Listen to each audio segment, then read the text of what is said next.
Surabaya Mengaji. Yuk, dukung dakwah Surabaya Mengaji. Salurkan harta terbaik Anda untuk operasional dakwah.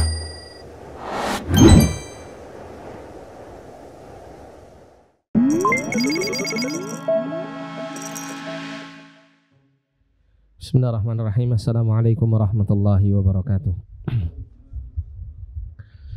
Alhamdulillahi ala ihsani wa syukrunahu ala taufiqihi wa amtinani. Asyhadu an la ilaha illallah wahdahu la syarika la ta'ziman li sya'ni.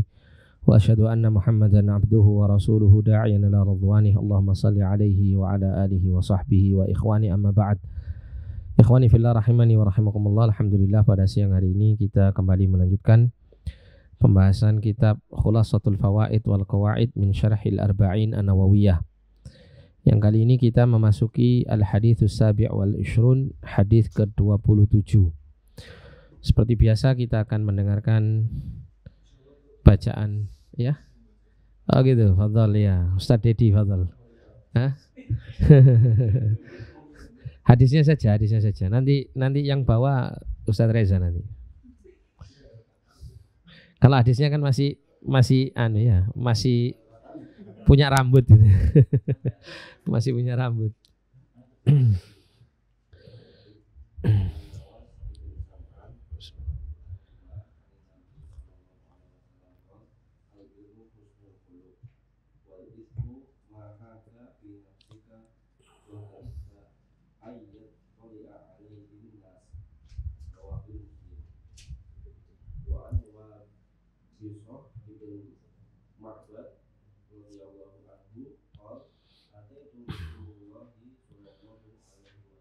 Atau itu Rasulullah, ya, Rasulah.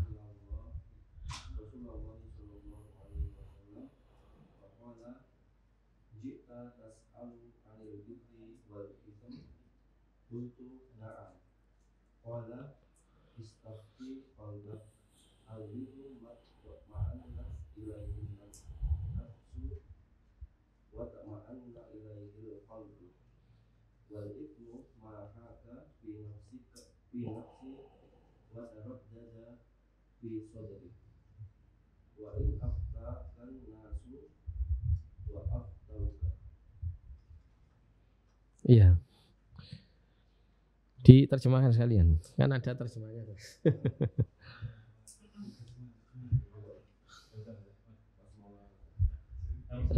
Ya, silakan. Silakan Bung Maulana. Insyaallah. Dari An-Nawawi Sam'an radhiyallahu anhu dari Nabi sallallahu alaihi wasallam bersabda, "Al-bir adalah husnul khuluq, akhlak yang baik. Sedangkan al-itsm adalah apa yang membosankan dalam diri. Engkau tidak suka jika hal itu nampak di hadapan orang lain." Hadis riwayat Muslim. Terus lanjutnya. Dari Wabisah bin Ma'bad radhiyallahu anhu yang berkata, "Aku mendatangi Rasulullah sallallahu alaihi wasallam, lalu beliau bersabda, apakah engkau datang untuk bertanya tentang kebajikan dan dosa?" Aku menjawab, "Ya." Nabi sallallahu alaihi wasallam bersabda, "Minta fatwa pada hati. Kebajikan itu adalah apa saja yang jiwa merasa tenang dengannya dan hati merasa tentram kepadanya. Sedangkan dosa itu adalah apa saja yang membuat dalam hatimu dan membuatmu ragu meskipun manusia memberi fatwa kepada." Iya, hadisnya hasan ya. Rawainahu fi musnadai al-imamaini Ahmad bin Hanbal wa Darimi bi isnadin hasan. Naam, lughatul hadis, silakan dibaca dulu lughatul hadis.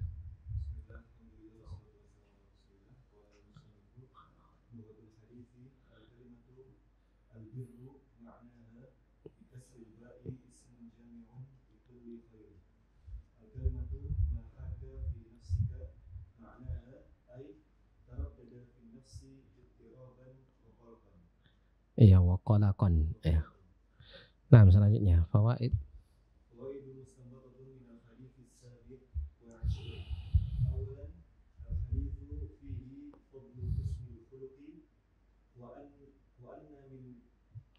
Wa anna man hasunat akhlaquhu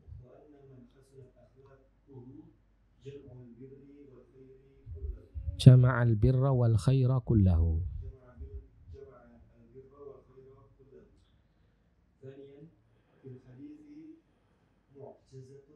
Mu'jizatun. معجزة من معجزات النبي صلى الله عليه وسلم بأنه أخبر بما جاء به الصحابي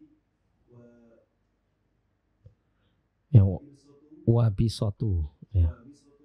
قبل أن يسأل أي جئنا نسأل عن البر. ثالثا أن البر له آثار على النفس وقلب وذلك بطمأنينة به أي والبر ما طمأنت إليه نفسك. رابعا الإثم يمكن معرفته من دون فتوى Min duni fatwa itu. Fatwa biasanya. من دون فتوى وهذا يمكن لمن سلم قلبه وصار قلبه من قلوب أهل البر وذلك بعلامتين داخلية وخارجية. الداخلية أي ما حكى في نفسك وعدم الارتياح. خارجية كرهت أن يتبع عليك الناس. خامسا Ini karihta ya. Iya, karihta an yattali 'alaikan nas. Engkau tidak menyukai manusia itu melihatmu dalam keadaan seperti itu. Ya, kemudian yang kelima. خامسا أن الإنسان لا يتغير بإفتاء الناس Sebentar. La yataghayyar apa la yaghtar? Sama ya tuh kitabnya ya. Anal insana la yaghtar ya. Yaghtaru itu artinya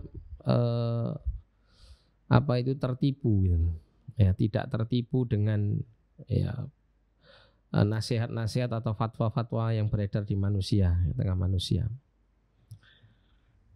أن الإنسان لا يغتر بإفتاء الناس وإنما إن وجد نفسه Betul, wajada nafsahu. مترددا في شيء سأل أهل العلم. Sa'ala ahlal ilmi ya. Nah, terus واحد مستمدة من الحديث السابع والعشرون قاعدة في قبول الحق مدار قبول الحق على الاستدلال لا على ما اشتهر من الأقوال لما ورد في الحديث أي وإن أفتاك الناس وأفتوك. ya. Nah, jadi hadis ke-27 ini disebutkan di sini ada dua ya. Dari Nawas bin Sam'an dari Nabi SAW, beliau bersabda al-birru husnul khuluq. Al-birru disebutkan di sini ya, ismun jami'un li kulli khair. Al-bir ini adalah satu kata yang menunjukkan atas segala kebaikan. Al-bir ini banyak ya. Terkadang dimaknai silaturahim, terkadang dimaknai at-ta'ah, ketaatan. Ya, terkadang dimaknai dengan husnul khuluq itu sendiri, akhlak yang baik gitu ya. Atau pergaulan yang baik. Termasuk juga penggunaan kata albir ini untuk menunjukkan, yang paling sering digunakan untuk menunjukkan secara khusus berbakti kepada kedua orang tua, birrul walidain gitu ya. Yang kata bir ini lawan, terkadang menjadi lawan dari kata al-uquq, yaitu durhaka ya, durhaka. Kemudian albir ini juga sering digunakan untuk untuk menjadi semacam persamaan kata untuk takwa, atau terkadang kedua-duanya disebutkan bersamaan. Sehingga albir ini kalau disebutkan secara bersamaan dengan kata takwa itu lebih pada perkara-perkara yang baik yang dilakukan, sedangkan takwa itu adalah perkara-perkara yang dilarang, yang dijauhi. Menjauhkan diri dari perkara yang dilarang, itu takwa. Kalau albir menjalankan segala kebaikan yang diperintah. Itu jika disebutkan secara bersama-sama. Tapi kalau disebutkan secara tersendiri, terkadang makna albir itu mencakup takwa dan takwa mencakup albir. Tapi yang paling sering albir ini maknanya adalah ini ismun jami'un likulli khair ya. Satu kata yang menjelaskan tentang atau yang mencakup segala apa yang baik. Dikatakan di sini albirru husnul khuluq ya. tiap-tiap perbuatan baik itu adalah masuk kategori akhlak yang mulia, akhlak yang baik. Wal ithmu mahaka fi sadrika, dan al ithmu yaitu dosa, mahaka fi nafsika atau fi sadrika, itu maknanya taraddada fin nafsi ittiraban wa qalaqa. Jadi menjadikan jiwa itu merasa ragu-ragu, ya. Jiwa dan hati itu menjadi ittirab. Ittirab itu bergoncang. Qalaqan itu gelisah. Jadi dosa itu adalah sesuatu yang membuat hatimu itu merasa ragu terhadapnya dan merasa gelisah, merasa tertekan, merasa tergoncang gitu ya dengan perbuatan dosa itu. Wa karihta an yattali'a alaihin nas, dan engkau tidak menyukai manusia itu melihat engkau dalam keadaan berbuat keburukan itu atau berbuat perbuatan tersebut. Jadi Nabi SAW ini memberikan barometer ya, barometer mengenai baik dan buruk. Dan ini merupakan barometer yang paling mudah, yang tidak membutuhkan pendalaman ilmu yang luas dan mendalam. Karena tiap-tiap manusia itu kata Allah Subhanahu wa taala fa'alhamaha fujuraha wa taqwaha. Jadi di antara makna firman Allah fa'alhamaha fujuraha wa taqwaha ini adalah Allah memberikan petunjuk. Bukan hanya memberikan potensi, tapi Allah memberikan petunjuk kepada jiwa manusia itu untuk membedakan mana perbuatan dosa, mana perbuatan yang baik, mana perbuatan taat, mana perbuatan maksiat. Itu tiap-tiap jiwa itu Allah tanamkan kemampuan untuk membedakan hal ini. Namun kekuatan ya unsur ini yang bisa membedakan baik dan buruk ini bisa terkontaminasi, ya, bisa terkontaminasi atau bisa melemah, ya, dan bisa menguat. Ya. Dia akan semakin menguat jika dia cenderung kepada ketakwaan, kemudian senantiasa menambah ilmu pengetahuan agamanya, itu akan semakin menguat. Tapi ketika dia cenderung pada perbuatan-perbuatan dosa, kemudian berusaha untuk meninggalkan ilmu yang diajarkan ya melalui Al-Quran dan Sunnah, dia berpaling dari agama, maka akan semakin melemah, ya, semakin melemah. Namun secara hukum asal tiap-tiap manusia itu diberikan ilham, petunjuk oleh Allah Subhanahu wa taala untuk bisa membedakan mana yang hak dan mana yang batil. Kemudian wa an Wabisah bin Ma'bad radhiyallahu anhu qala, dari Wabisah bin Ma'bad radhiyallahu anhu beliau mengatakan Ataitu Rasulullah sallallahu alaihi wasallam. Aku telah mendatangi Rasulullah sallallahu alaihi wasallam. Faqala, maka Rasulullah langsung mengatakan, "Ji'ta tas'alu 'anil birri." Engkau datang ingin menanyakan tentang albir. Jadi Nabi sallallahu alaihi wasallam bisa langsung mengetahui apa yang menjadi niat dan tujuan Wabisah bin Ma'bad. Ya, makanya nanti kita baca nanti di sini di fawaid nanti ada keterangan bahwa hadis ini menerangkan salah satu dari bentuk mukjizat dari mukjizat Rasul sallallahu alaihi wasallam. Yaitu Allah memberikan kabar kepada Rasulullah untuk mengetahui niat dan apa yang ada dalam hati hamba-hamba Allah Subhanahu wa taala. Qultu, maka aku mengatakan, na'am iya. Faqala istafti qalbaka, maka Nabi mengatakan, mintalah ya petunjuk dari hatimu. Albirru matma'annat ilaihi nafsu watma'anna ilaihi qalbu. Albir ya, kebajikan itu akan bisa memberikan ketentraman pada jiwa dan ketentraman pada hati. Ya, ketenangan dalam hati. Wal ithmu mahaka fin nafsi wa taraddada fis sadri wa in aftakan nas wa aftau. Dan dosa itu menjadikan ya jiwa itu bergoncang, ya, ragu-ragu di dalam hati, di dalam jiwa. Wa in aftakan nas wa aftauka, meskipun manusia telah memberikan fatwa kepadamu dengan suatu fatwa, ya. Semisal ada manusia memberikan fatwa kepada seseorang bahwa yang seperti ini tidak apa-apa, tapi dalam hatinya terdapat keadaan ragu-ragu dan merasa tidak nyaman untuk dikerjakan, nah, maka lebih baik dia meninggalkan apa yang diucapkan oleh manusia dan lebih memilih kepada apa yang dirasakan oleh hatinya. Nah, kalimat istafti qalbaka, mintalah kamu petunjuk atau fatwa dari hatimu, ini tidak semua orang, ya, tidak dalam keadaan semua orang bisa meminta fatwa dari hatinya.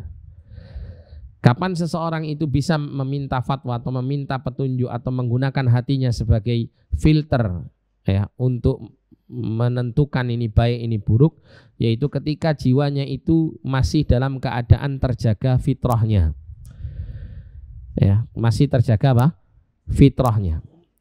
Namun kalau fitrahnya sudah tidak terjaga, maka tentunya hati dan jiwa itu akan mengikuti apa yang dia condong kepadanya. Contoh misalnya, kalau seseorang itu sudah terbiasa dengan perkara-perkara yang haram, maka hatinya akan cenderung kepada perkara yang haram itu. Sehingga kalau seandainya ada orang mengatakan ini haram, tinggalkan, jangan dilakukan, maka ini justru malah bertentangan dengan hatinya, ya. Dan hati yang seperti ini tentu tidak mungkin untuk dimintai petunjuk. Kenapa? Karena cenderung sudah kepada apa yang terlarang, yang haram, yang buruk, ya. Atau hatinya ini sudah tertawan dengan syahwat atau dengan berbagai macam syubhat dan kekufuran misalnya. Nah, maka jelas hati yang seperti ini tidak mungkin untuk bisa menjadi sumber fatwa bagi dirinya sendiri.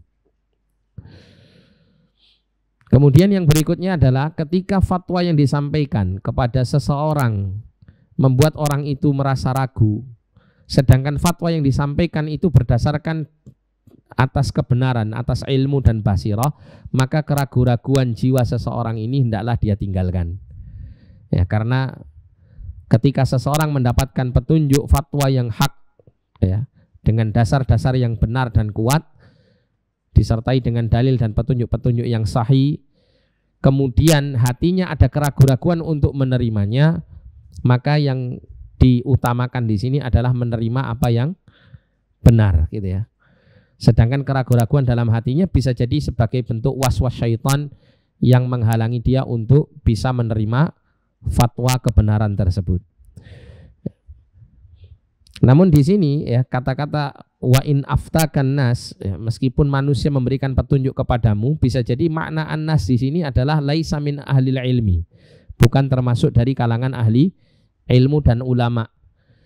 Tapi bisa jadi mereka adalah manusia secara umum, ya, orang-orang awam yang kala mereka berfatwa atau mengatakan sesuatu atau memberikan petunjuk kepada seseorang atas sesuatu, terkadang ada salah dan ada benarnya, ya, tidak didasari oleh ilmu yang kokoh. Nah, sehingga pantas untuk diragukan, gitu ya. Nah, sehingga ketika hati itu dalam keadaan jernih dan dalam keadaan masih terjaga fitrahnya, ini akan menjadi filter. Ketika ada banyak orang mengatakan, oh ini tidak apa-apa, ini tidak ada masalah, ini bisa saja dilakukan, tapi hatinya merasa hal ini tidak perlu atau tidak boleh dilakukan, maka ini bisa menjadi pegangan baginya untuk meninggalkan sesuatu yang diragukannya tersebut. Nah, kemudian faedah yang bisa diambil dari hadis ke-27 ini, yang pertama, al-haditsu fihi fadlu husnil khuluq wa anna man hasunat akhlaquhu jama'al birra wal khaira kullahu. Ya, hadis ini, ya, di dalamnya mengandung penjelasan tentang keutamaan akhlak yang mulia, dan bahwasanya siapa saja yang memiliki akhlak yang baik, maka akhlak yang baik itu adalah memadukan atau mengumpulkan, ya, ketaatan dan kebaikan semuanya. Ya, jadi yang namanya akhlak yang baik itu adalah semua perbuatan, semua perkataan, semua sifat-sifat yang baik. Itu makna dari akhlak yang baik. Sehingga albir ini masuk kategori husnul khuluq, ya, masuk kategori akhlak yang mulia, karena dia mengandung segala kebaikan di dalamnya. Kemudian yang kedua, fil hadithi mu'jizatun min mu'jizatin Nabi sallallahu alaihi wasallam. Dalam hadis ini terdapat tanda mu'jizat dari berbagai macam mu'jizat Nabi sallallahu alaihi wasallam. Bi annahu akhbara bima ja'a bihi sahabi wa bisah qabla an yas'al, ji'ta tas'al 'anil bir. Ya, karena Nabi mengabarkan tentang apa yang seorang sahabat ini, Wabisah ini, ya, datang dengannya sebelum dia bertanya, yaitu Nabi mengatakan kepada Wabisah, "Ji'ta tas'al 'anil bir." Engkau datang untuk menanyakan tentang suatu kebaikan. Ya, kalau dalam riwayat yang lain disebutkan ji'ta tas'al 'anil birri wal itsm. Ya, engkau datang untuk menanyakan tentang baik dan buruk.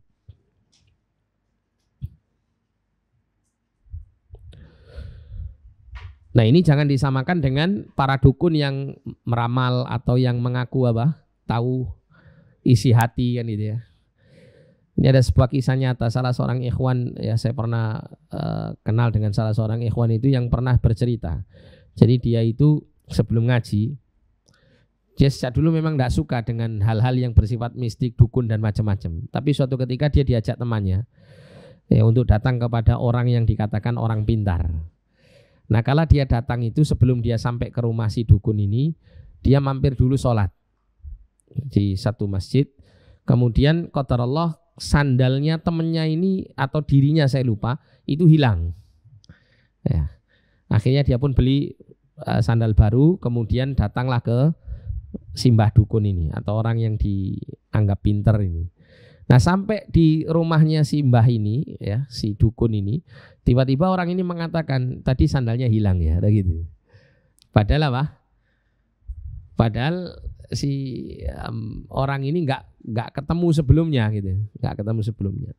Tapi apa kata kawan saya ini? Kawan saya ini malah bilang begini, enggak kok katanya. Iya, enggak kok, enggak hilang. Akhirnya tampak di raut wajahnya si dukun itu kebingungan. Apa gitu, bingung gitu ya. Wajahnya itu bingung. Ya, di situ terus kemudian dia cerita saya, ini menunjukkan bahwa dia ini hakikatnya enggak tahu. Tapi bisa saja mungkin ada jin atau siapa gitu ya yang memberitahukan dia. Ya, sehingga dia seakan-akan mengetahui perkara yang gaib yang terjadi pada dirinya. Ini.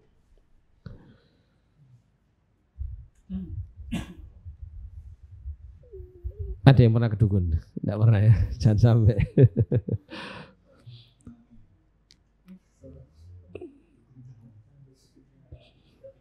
Nah, yang ketiga adalah annal birra lahu atharun 'alan nafsi. Tapi terkadang gini Mas, ada orang itu yang dia itu memiliki kemampuan untuk menangkap segala sesuatu untuk kemudian dia analisa dan menghasilkan suatu kesimpulan yang tepat. Contoh para detektif, tahu detektif ya? Detektif itu kan pekerjaannya kan memang dia menerka kan gitu ya. Beda, detektif itu bukan seperti badan intelijen, lain ya. Detektif itu kan bagaimana supaya menggambarkan tentang suatu perbuatan yang tidak dilihat kan gitu ya, melalui indikator-indikator yang ada, termasuk bukti-bukti dan segala hal yang menguatkan gambaran itu bisa tergambar ya di benak si detektif atau peneliti tersebut. Di contoh misalnya ya, contoh misalnya ada orang itu misalnya dia itu datang ke rumah seseorang, kemudian dalam keadaan celananya ini basah. Maka orang yang didatangi tamu ini yang celananya basah ini langsung bisa menerka, oh sampean tadi lewat sebelah sana ya. Nah, gitu. Loh kok ngerti? Iya, karena tidak ada jalan di sini yang banjir kecuali daerah sana. Nah gitu. Saya lihat dari celana sampean ini basah, nggak mungkin Anda kena basah sedangkan hujan ndak turun, kecuali Anda pasti lewat di jalan yang basah. Di jalan sini, jalur yang menuju ke sini yang basah itu cuma satu jalan itu saja. Nah itu secara sederhana begitu ya, secara sederhana begitu. Nah itu ada orang-orang yang seperti ini. Dan ada orang-orang yang lebih tajam lagi yang Allah Ta'ala karuniakan itu dengan firasah, dengan ketajaman mata batinnya. Dan ini bukan sihir dan bukan bisikan syaitan ya. Terutama dalam hal-hal ilmu-ilmu agama. Contoh misalnya sebagian para ahli hadis yang sangat piawai dalam ilmu hadis itu, ada di antara mereka itu yang mampu menguasai satu ilmu yang paling tinggi dalam ilmu hadis, namanya ilalul hadis. Ilmu tentang atau membicarakan tentang ilat, kecacatan-kecacatan dalam hadis yang tidak terlihat secara kasat mata atau tidak bisa dilihat atau dipelajari secara kasat mata. Harus benar-benar bertahun-tahun atau berpuluh-puluh tahun itu menggeluti hadis. Ya. Entah itu dari sisi kalimat-kalimat bahasanya, entah itu dari sisi ada kata atau pengertian-pengertian atau penggunaan bahasa yang tidak familiar di masa Nabi dan seterusnya. Banyak hal-hal yang kemudian menjadikan si ahli hadis ini mampu untuk menilai bahwa hadis ini mesti ada cacatnya. Ya, sebelum mungkin meneliti periwayatnya, atau mungkin diteliti periwayat rawi-rawinya itu terlihat tampaknya rawi-rawi ini nggak ada masalah, tapi ternyata ada jalur-jalur tertentu atau cara-cara tertentu yang ternyata membuat hadis itu bisa dilemahkan karena sebab itu. Nah, itu tidak semua ahli hadis bisa memiliki kemampuan seperti ini. Harus ahli hadis yang memiliki firasat yang tinggi. Hal-hal seperti ini satu hal yang dibenarkan, ya, satu hal yang ada gitu ya. Tapi ada juga yang berkenaan dengan hal-hal ini itu yang datang dari bantuan syaitan yang termasuk perkara-perkara yang dilarang. Nah, kemudian yang ketiga, annal birra lahu atharun 'ala nafsi wal qalbi wa dzalika bituma'ninati bihi. Bahwasanya albir itu memiliki pengaruh bagi jiwa dan hati. Yaitu apa? Pengaruhnya adalah rasa tenang, rasa tentram di dalam hati dan jiwa. Bahkan orang itu kalau berbuat kebaikan itu akan memberikan efek kebahagiaan. Efek kebahagiaan. Dan ini termasuk efek kebahagiaan yang bersifat mumtaddah. Kebahagiaan yang bersifat jangka panjang. Karena ada kebahagiaan itu yang sifatnya itu pendek ya. Hanya dirasakan kala itu juga. Seperti contoh misalnya seseorang yang suka makan, dia akan bahagia kala kapan? Kala makan kan begitu ya. Apalagi dia dalam keadaan lapar terus dia makan makanan enak, itu kebahagiaan yang tiada tara baginya. Tapi kebahagiaan itu akan berhenti kala dia berhenti dari makan kan gitu ya. Sudah berhenti makan, sudah kenyang, itu sudah habis ya, kebahagiaannya berhenti sampai di situ. Dan itu akan berulang ketika dia dalam kondisi yang sama di keadaan yang lain. Tapi kalau perbuatan-perbuatan baik, efek kebahagiaannya itu bisa tahan lama, bisa panjang. Contoh misalnya ya, pernah suatu ketika misalnya antum berbuat kebaikan, bantu orang misalnya. Mungkin ada di dalam salah satu pengalaman hidup antum. Antum pernah membantu seseorang yang sangat membutuhkan. Kala itu antum mungkin memberikan bantuan itu ya dengan niat yang ikhlas tentunya di situ ya. Kemudian antum memberikan bantuan yang mungkin antum anggap ini bantuan biasa gitu ya. Tapi bagi orang yang mendapatkannya itu bantuan yang besar. Sampai membuat dia mungkin menangis, berterima kasih, mendoakan yang panjang ya untuk kebaikan antum. Sampai kelihatan bahagia, sampai terharu. Sampai antum pun ikut terharu melihat orang yang dibantu itu. Nah, kala itu antum merasa bahagia, kan gitu ya. Dan kebahagiaan itu terkadang akan muncul lagi kala beberapa lama setelah peristiwa itu terjadi dan antum kemudian mengingat kembali memori itu. Oh iya, saya dulu pernah bantu orang, masya Allah. Kebahagiaannya muncul lagi, kan begitu. Nah, ini efek daripada kebahagiaan yang sifatnya mumtadah, sifatnya panjang. Ya. Ibadah, amal soleh, kebaikan itu semuanya akan bisa memberikan efek bagi jiwa itu kebahagiaan yang panjang, bukan kebahagiaan yang sebentar. Itu di dunia, belum nanti di akhirat ya. Di akhirat malah abadi. Tapi di dunia itu pengaruh-pengaruh kebaikan itu akan sangat dirasakan oleh hati, yaitu paling tidak ketentraman jiwa itu akan dirasakan.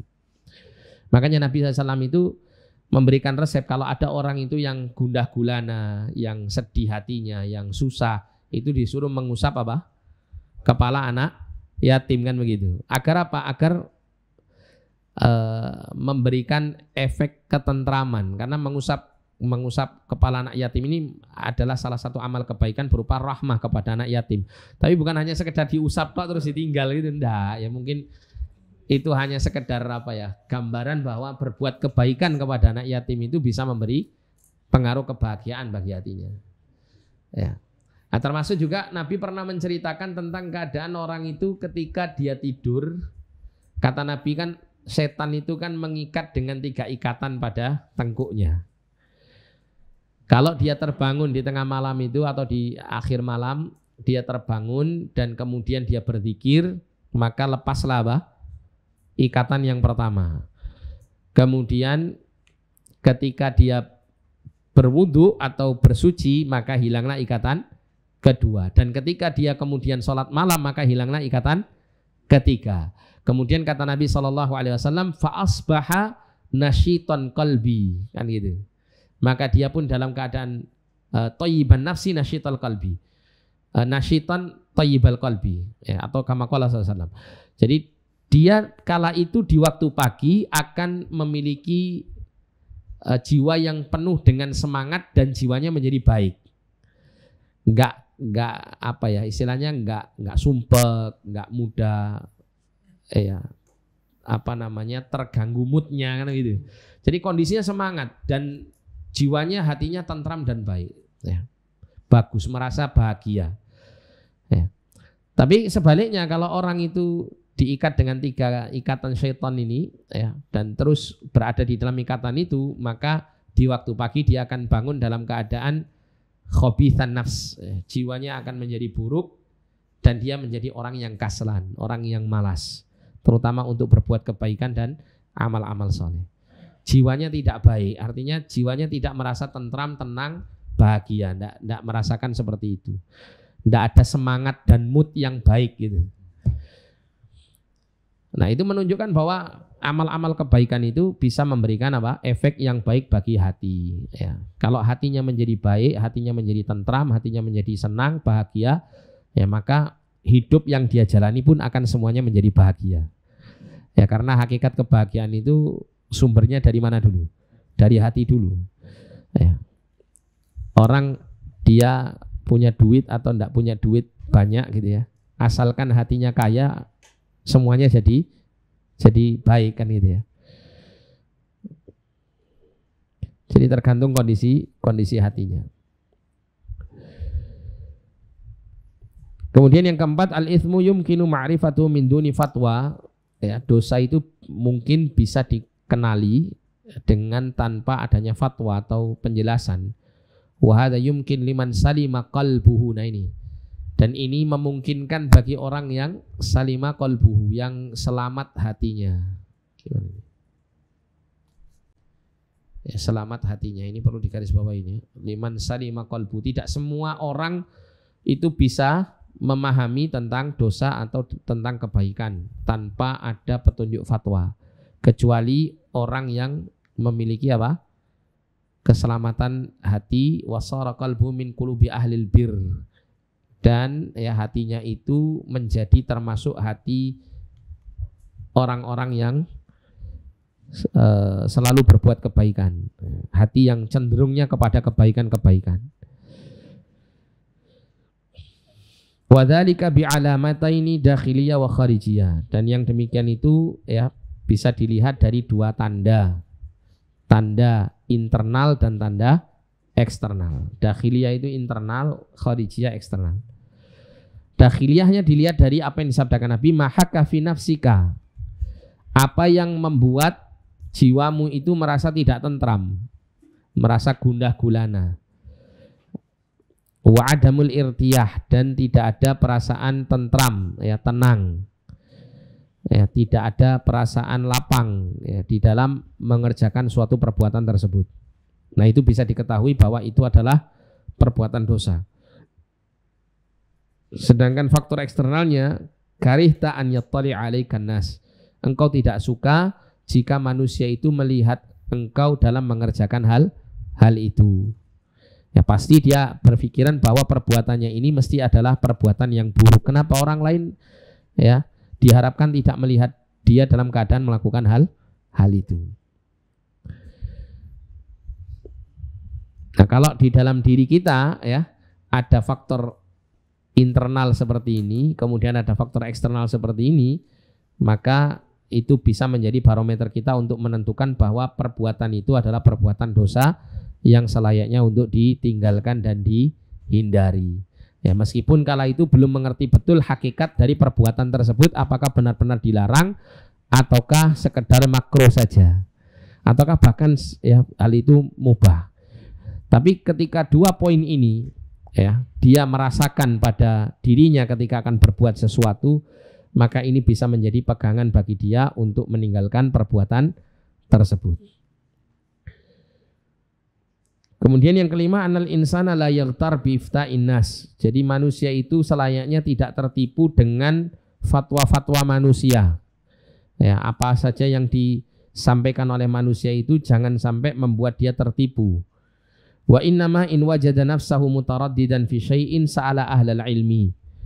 Dan jika dia mendapati dirinya dalam keadaan ragu-ragu dalam suatu perkara, maka hendaklah dia bertanya hanya kepada ahlal ilmi, kepada orang yang berilmu. Jangan bertanya kepada sembarang orang. Karena kalau bertanya kepada sembarang orang bukan malah mendapatkan petunjuk, maka yang paling banyak adalah mendapatkan kesesatan dan menyulitkan dia gitu ya, tidak mendapatkan solusi. Contoh seperti pembunuh 99 nyawa. Kalau dia tanya kepada manusia, orang-orang, siapa orang paling alim di antara kalian, orang-orang menunjuk kepada si ahli ibadah, bukan ahli ilmu. Dia mendapatkan fatwa yang sembarangan ya. Ketika dia bertanya tentang keadaan orang yang membunuh 99 nyawa, apakah ada tobat untuknya, maka si ahli ibadah mengatakan ya ndak ada gitu ya. Sudah membunuh 99 nyawa kok bertobat gitu. Akhirnya yang terjadi malah apa? Bukan dia mendapatkan pencerahan, tapi malah semakin menggelapkan matanya untuk membunuh ya, dan menambah dosanya yang sudah dia kerjakan sebelumnya. Jadi 99 menjadi 100 korban pembunuhan dari tangannya. Ya, kan semakin terjerumus dia dalam apa? Dalam kesesatan kan begitu ya. Disebabkan karena sembarangan dalam mencari fatwa. Namun kemudian dia tidak putus asa ya.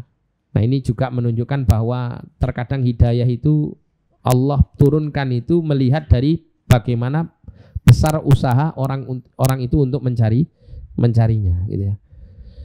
Karena memang hatinya berkeinginan untuk bertaubat secara jujur, akan tapi dia tidak tahu bagaimana cara bertaubat. Sampai kemudian Allah menggiring dia kepada orang yang tepat di dalam berfatwa ya, atau minta fatwa. Kala itu dia bertanya kepada ahli ilmu ya. Dan si ahli ilmu ini ketika memberikan jawaban, Masya Allah ya, kalau ditanya kalau ada orang membunuh 100 nyawa itu kira-kira bisa bertobat enggak? Apa jawaban si ahli ilmu ini? Wa ma yahulu bainahu wa bainat taubah.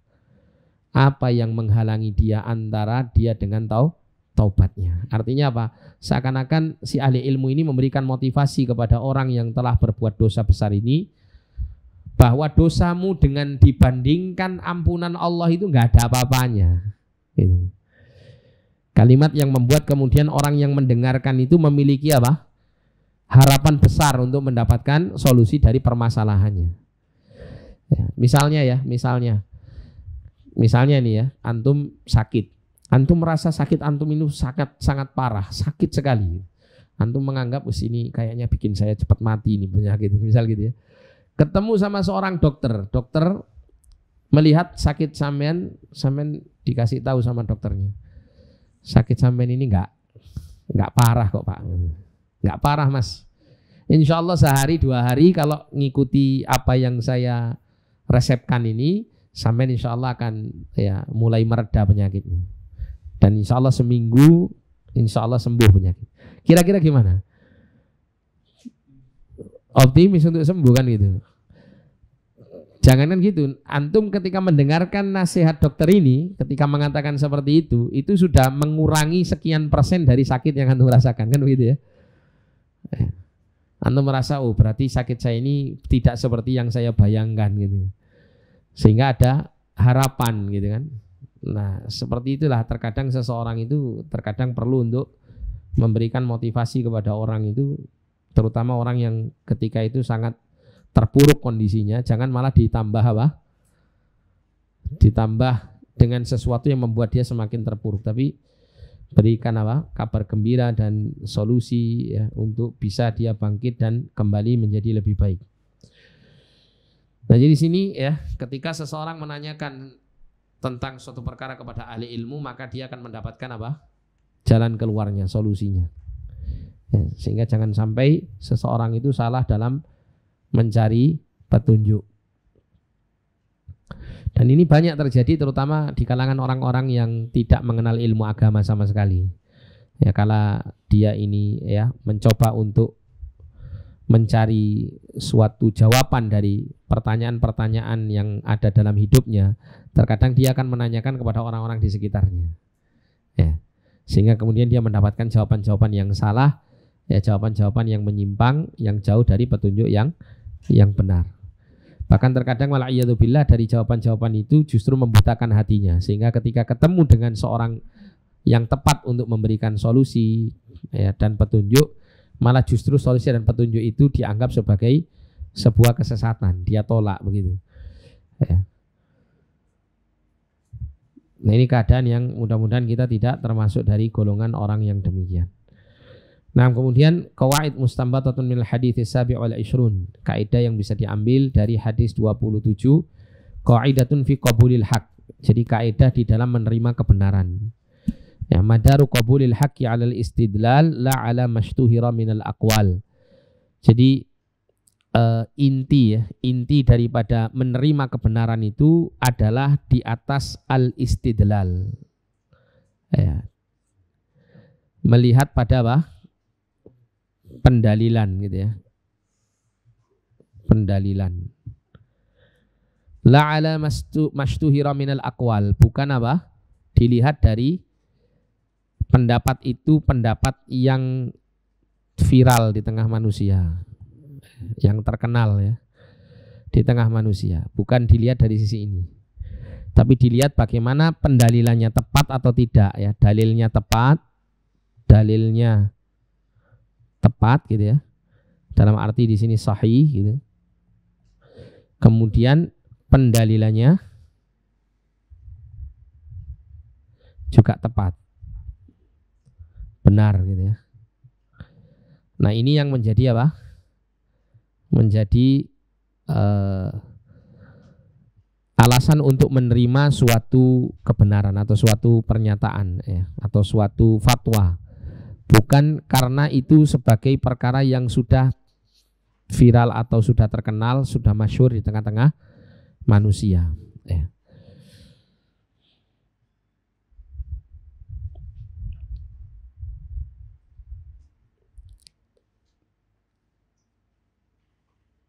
Lima warada fil hadithi wa in aftakan nas wa aftauk ya. Ini berdasarkan hadis, meskipun manusia itu memberikan fatwa kepadamu gitu ya, dan benar-benar mereka memberikan fatwa kepadamu ya, jadi bukan sekedar pendapat-pendapat yang beredar ya, fatwa-fatwa yang beredar yang tidak jelas gitu ya sumber-sumbernya, dan tidak jelas sisi dalil maupun pendalilannya ya, tapi menerima kebenaran itu adalah dilihat dari al-istidlal ya, bagaimana dalil dan pendalilannya itu tepat dan sesuai. Asar jam berapa ini? Kurang berapa menit? Masih lama ya. Kita lanjutkan lagi hadis ke-28. Silakan. Oh ya, monggo. Gus Dofri. Masyaallah. Bismillah.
ومحدثات الأمور فإن كل بدعة ضلالة. Ya, terjemahnya ada. Ya, silakan.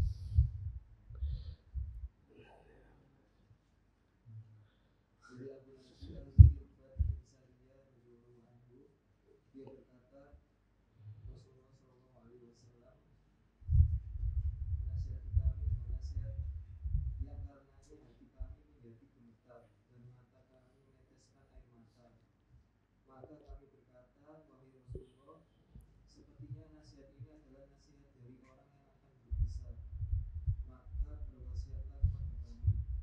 Beliau bersabda, aku berwasiat kepada kalian agar bertakwa kepada Allah, mendengar dan mentaati sekalipun meminta kalian kepada seorang budak. Karena sesungguhnya barang siapa yang hidup dari kalian, maka dia akan melihat perselisihan yang banyak sekali. Maka berpeganglah kalian dengan sunnahku dan sunnah khulafa rasyidin yang diberi hidayah.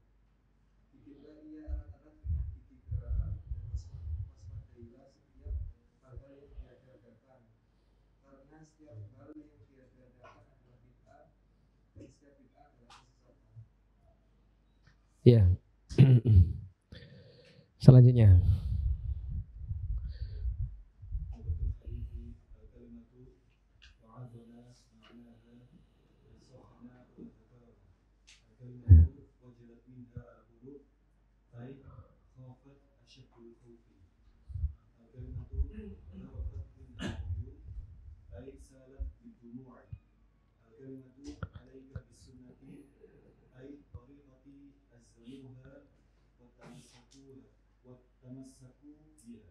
Iya, itu ilzamuha ya.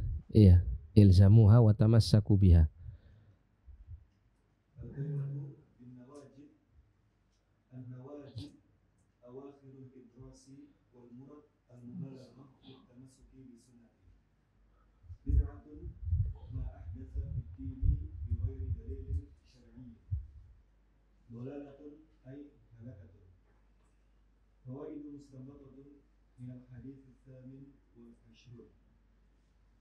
أولا مشروعية الموعظة وأهميتها إن كانت في محلها وكانت مؤثرة. ثانيا إن القلب إذا خاف ذرفت العين وبناء عليه فإن قاسي القلب Ini wabinaan alaihi. وبناء عليه فإن قاسي القلب لا تذرف عينه من خشية الله تعالى. ثالثا مشروعية طلب الوصية من الغير لا سيما إذا كان الموصي صاحب فضل من أهل العلم.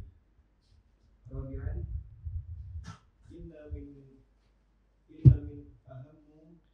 إن من أهم Inna min ahammi ma yusi bihil abdu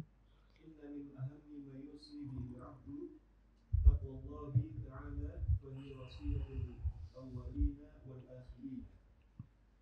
خامسا أهمية الوصية بالسمع والطاعة لأمير المسلمين على الحق والتمسك بسنة النبي صلى الله عليه وسلم والخلفاء الراشدين. سادسا الحديث دليل على معجزة من معجزات النبي صلى الله عليه وسلم، أي فإنه من يعش منكم فسيرى اختلافا كثيرا. سابعا التمسك بالسنة وهي طريقة at-tamassuku ya. التمسك بسنة وهي طريقة النبي صلى الله عليه وسلم نجاة من الاختلاف وكذلك سنة الخلفاء الراشدين. ثامنا التحذير من البدعة. قاعدة مستنبطة من الحديث الثامن والعشرون. قاعدة في الاتباع أي كل بدعة ضلالة. وعليه Iya, fala yujidu bid'an hasan. Naam. Al-hadits tsamin wal 20, hadis ke-28 dari Abu Najih Al-Irbad bin Sariyah radhiyallahu an. Beliau mengatakan wa'adhana Rasulullah SAW mau'izatan, ya. Rasulullah SAW wa'adhana nasahana wa dzakarana, ya, memberikan nasihat dan ya peringatan kepada kami. Jadi mau'izah itu adalah ya semacam nasihat yang disampaikan dengan metode targhib dan tarhib, ya. Dengan metode memberikan motivasi dan ancaman, ya. Memberikan kabar gembira dan peringatan, gitu ya. Memberikan kabar gembira dengan memotivasi orang-orang yang beriman dalam melakukan amal soleh itu dengan surga, dengan kenikmatan, dengan janji-janji Allah berupa pahala yang besar. Dan ya memberikan peringatan kepada orang-orang yang bermaksiat, berdosa, dengan ya memasukkan rasa takut ke dalam hati mereka agar mereka segera meninggalkan dosa dan maksiat itu, ya, dengan apa? Dengan ancaman-ancaman Allah Subhanahu wa taala berupa hukuman dan azab yang pedih. Itu makna daripada mau'izah, ya. Oleh karena itu selanjutnya diceritakan oleh Al-Irbad, wajilat minhal qulub, ya. Ai khafat asyaddal khauf. Jadi hati itu menjadi gemetar karenanya. Jadi merasakan ketakutan yang sangat. Ya, merasakan ketakutan yang sangat. Jadi sebuah nasihat itu dia akan bisa memberikan pengaruh besar kepada jiwa. Itu dilihat dari dua sisi. Sisi orang yang menyampaikan nasihat tersebut dan sisi orang yang menerima nasihat itu. Terkadang ada orang yang menyampaikan nasihat itu dengan baik, dengan metodologi yang terbaik, dengan cara yang benar, dengan dasar yang benar-benar ikhlas, ya, bersumber dari ketulusan hatinya. Tapi terkadang orang yang menerima itu tidak membuka hatinya untuk menerima nasihat itu. Hatinya masih banyak kecenderungannya kepada hal-hal yang kotor, kepada hal-hal yang buruk, ya, sehingga nasihat itu sulit untuk masuk ke dalam hati. Ataupun kalau seandainya masuk ke dalam hati, memberikan athar atau pengaruh yang tidak besar, ya, pengaruhnya lemah, gitu ya. Kecuali kalau Allah menghendaki bahwa hati itu menerima, ya, dengan Allah memasukkan ke dalam hati itu hidayah, ya, sehingga menjadikan apa? Nasihat itu langsung masuk, ya, dan diterima. Wa dzarafat minhal uyun. Dzarafat minhal uyun ay salat bidumu'. Jadi mata ini dipenuhi dengan air mata. Fakulna, maka kami pun mengatakan, ya Rasulullah, wahai Rasulullah, ka'annaha mau'izatu muwaddi'in fa'ausina. Wahai Rasulullah, seakan-akan mau'izah ini adalah mau'izah muwaddi'. Muwaddi' itu perpisahan, gitu ya. Setelah itu sudah tidak ada lagi mau'izah yang disampaikan, maksudnya begitu, mau'izah yang terakhir. Fa'ausina, maka wasiatilah kami. Ini wallahu a'lam, ya, mau'izahnya yang disampaikan Nabi sampai membuat para sahabat kala itu menangis tidak disebutkan dalam redaksi hadis ini, ya. Tapi Nabi menyampaikan wasiat yang disampaikan setelah mau'izah. Bisa jadi mungkin Nabi SAW kala itu menyampaikan mau'izahnya itu tentang surga dan neraka, atau tentang hal-hal yang semacam itu mungkin, itu ya, sehingga membuat mereka semakin takut, ya, membuat kemudian hati mereka bergetar dan membuat mereka merasa, ya, khawatir, sehingga menangislah, ya, para sahabat kala itu dengan nasihat yang disampaikan Nabi SAW. Nah, maka setelah itu fa'ausina, maka wasiati kami, ya, berikan kami pesan-pesan perintah untuk kami jalankan. Alaika bisunnati, ya. Fa'alaikum bisunnati, belum, ya. Qala, Nabi mengatakan usikum bitaqwallah. Aku wasiatkan kepada kalian untuk bertakwa kepada Allah. Nah, wasiat itu mesti selalu apa? Selalu wasiat takwa itu menjadi wasiat yang paling utama. Kenapa? Karena memang Allah memerintahkan wasiat takwa itu untuk menjadi wasiat yang selalu disampaikan kepada seluruh umat manusia, mulai dari generasi pertama sampai yang terakhir. Bahkan setiap kali seseorang meminta wasiat, nasihat, itu yang pertama kali dinasihatkan adalah, atau diwasiatkan adalah wasiat takwa. Allah berfirman dalam Al-Qur'an, walaqad wassaynal ladzina utul kitaba min qablikum wa iyyakum anittaqullah. Ya, sungguh kami telah wasiatkan kepada umat sebelum kalian dan umat dan kepada kalian semuanya agar kalian semua bertakwa kepada Allah Subhanahu wa taala. Kemudian wassam'i wat ta'ah, dan mendengar serta taat. Maksudnya kepada pemimpin yang memimpin kaum muslimin. Wa in ta'ammara 'alaikum 'abdun, meskipun engkau diperintahkan oleh seorang budak. Nah, jadi ini merupakan salah satu jawaban bagi syubhat yang sering disampaikan oleh orang-orang bahwa ketaatan kepada pemimpin yang dihasilkan dari pemilihan yang tidak sah secara syar'i itu tidak wajib. Itu tidak wajib. Nah, ini adalah tidak benar. Kenapa? Karena Nabi sendiri mengatakan wa in ta'ammara 'alaikum 'abdun. Meskipun kalian diperintahkan oleh seorang budak. Nah, seorang budak itu tidak memenuhi persyaratan sebagai pemimpin karena dia tidak memiliki hak untuk memimpin dikarenakan hak kemerdekaannya belum dia miliki. Bagaimana bisa orang yang tidak merdeka, orang yang terikat dengan perbudakan orang lain itu kemudian tiba-tiba bisa berhak menjadi pemimpin untuk memimpin orang-orang merdeka? Ini kan tidak mungkin. Tapi kalau itu terjadi, maka wajib tetap mendengar dan taat kepada pemimpin yang seperti ini.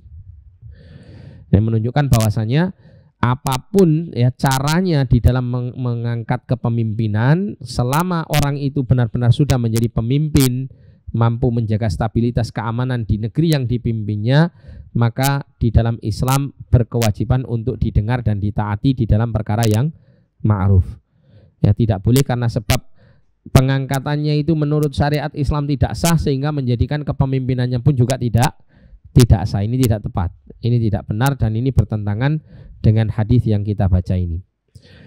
Fa innahu man ya'ish minkum fasayara ikhtilafan katsira. Maka sesungguhnya orang yang hidup dari kalian akan melihat perselisihan yang banyak.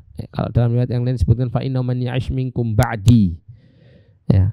Sesungguhnya orang-orang yang hidup dari kalian setelah kematianku, maka dia akan melihat perselisihan yang banyak. Nah, di sini Nabi menyampaikan permasalahan umat yang akan dihadapi setelah wafatnya beliau.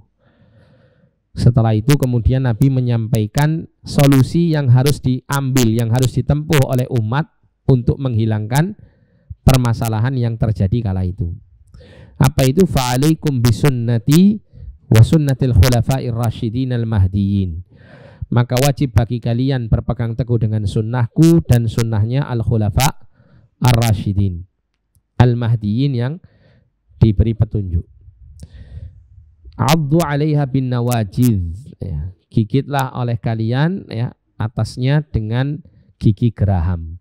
Ini kinayah kiasan saja untuk menggambarkan wajibnya kita berpegang teguh dengan kuat atas sunnah Rasulullah dan sunnah al-khulafa ar-rasyidun.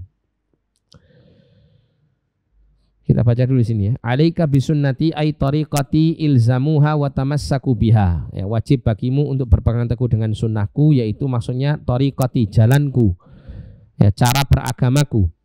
Ilzamuha, lazimilah, tetapilah jalan itu, wa tamassaku biha, dan berpegang teguhlah dengan jalan tersebut atau cara tersebut. Bin nawajidhi, an-nawajidhu awakhirul adras. Nawajidh itu adalah gigi geraham yang paling dalam Wal muradu al-mubalaghatu fit tamassuki bisunnah. Yang dimaksudkan dengan menggigit sunnah itu dengan gigi geraham yang paling dalam adalah dimaksudkan untuk menyampaikan secara mubalaghah untuk menyebutkan tentang pentingnya berpegang teguh dengan sunnah, benar-benar berpegang teguh dengan sunnah ini. Wa iyyakum muhdatsatil umur, dan jauhilah oleh kalian al muhdatsat, muhdatsatil umur, perkara-perkara yang baru. Ya, perkara-perkara yang baru. Fa inna kulla bid'atin dhalalah, karena sesungguhnya setiap bid'ah itu adalah kesesatan, atau perkara yang baru itu adalah kesesatan. Dan dalam riwayat yang lain disebutkan maksud dari perkara-perkara baru di sini adalah fiddin, di dalam perkara agama, bukan di dalam perkara secara umum. Ya. Jadi bid'atun ma ahdatsa fiddin bi ghairi dalilin syar'i. Nah, ini apa namanya? Pengertian bid'ah secara istilah ya. Bid'ah itu adalah segala apa yang baru yang dibuat-buat di dalam agama dengan tanpa adanya dalil syar'i. Tanpa adanya dalil syar'i. Dan ini diambil dari hadis yang pernah kita baca dulu, man ahdatsa fi amrina ya. Fi amrina hadza ma laisa minhu fahuwa raddun. Man ahdatsa ya. Siapa saja yang membuat hal-hal yang baru fi amrina, dalam perkara kami ini, ai fi amriddin ya, fiddin, dalam agama. Ma laisa minhu yang tidak ada darinya, dari agama itu, berarti ma laisa dalil gitu ya, bi ghairi dalil, fahuwa raddun, maka dia tertolak. Jadi bid'ah itu ya terkandung di dalamnya yang pertama adalah perkara itu perkara muhdats, perkara yang baru. Itu yang pertama, unsur pertama ya. Dia bukan perkara yang pernah terjadi di masa Rasulullah, tapi dia perkara yang baru setelah masa Rasulullah berlalu. Kemudian dia hanya pada perkara agama saja, fiddin, terbatas dalam perkara agama, tidak di dalam perkara dunia. Sehingga kalau ada orang ya menuduh orang-orang yang suka menghukumi bid'ah itu, nanti lama-lama apa? Kendaraan dibid'ahkan, ini dibid'ahkan, itu tidak tepat. Kenapa? Karena Nabi mengatakan fi amrina hadza, dalam perkara agama ini. Jadi terbatas perkara bid'ah itu hanya berbicara dalam hal yang berkaitan dengan agama. Kemudian malaisa minhu, tidak ada padanya ya, dari agama tersebut, dari perintah tersebut, maknanya dari dalil syar'i. Ya. Jadi tiga hal ini yang membentuk unsur suatu perkara itu dikatakan bid'ah atau bukan bid'ah.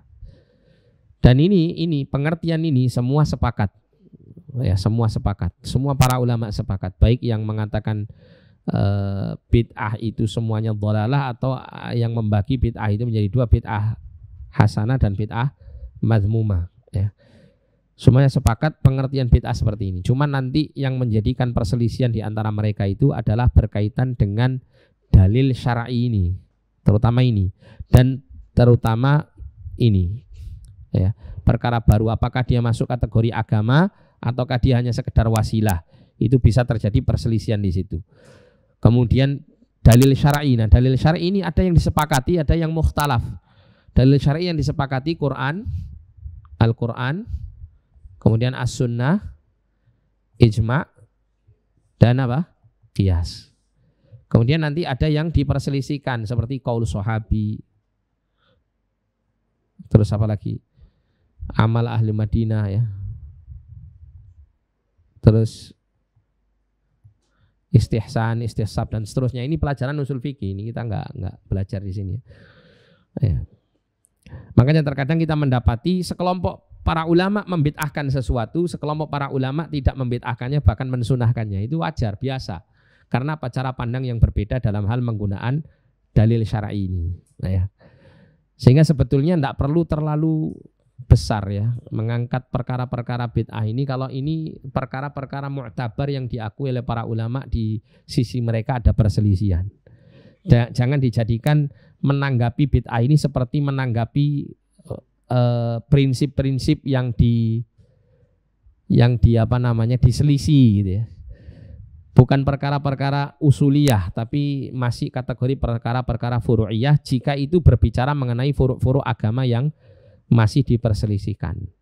Ya, tapi kalau berbicara pada masalah-masalah usuliyah, nah ini bisa mencapai ya perkara yang menentukan sesat dan tidak sesatnya seseorang karena sebab perkara bid'ah tersebut.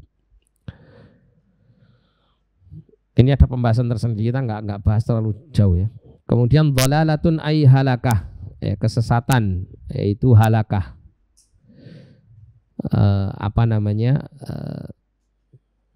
Kebinasaan gitu ya, kebinasaan. Nah, ini sudah mau adzan ini. Insya Allah ini kita baca setelah sholat atau di pekan berikutnya. Gimana? Setelah sholat. Nutut ya, mudah-mudahan nutut. Insya Allah nanti setelah sholat kita baca selanjutnya. Ya, naktafi lahuna, jazakumullah khairan, barakallahu fikum, subhanakallahumma bihamdik, asyhadu an la ilaha illa anta, astaghfiruka wa atubu ilaik. Sallallahu ala nabiyina Muhammadin wa ala alihi wa sahbihi wasallam. Alhamdulillahi rabbil alamin. Wa la afu minkum. Assalamualaikum warahmatullahi wabarakatuh.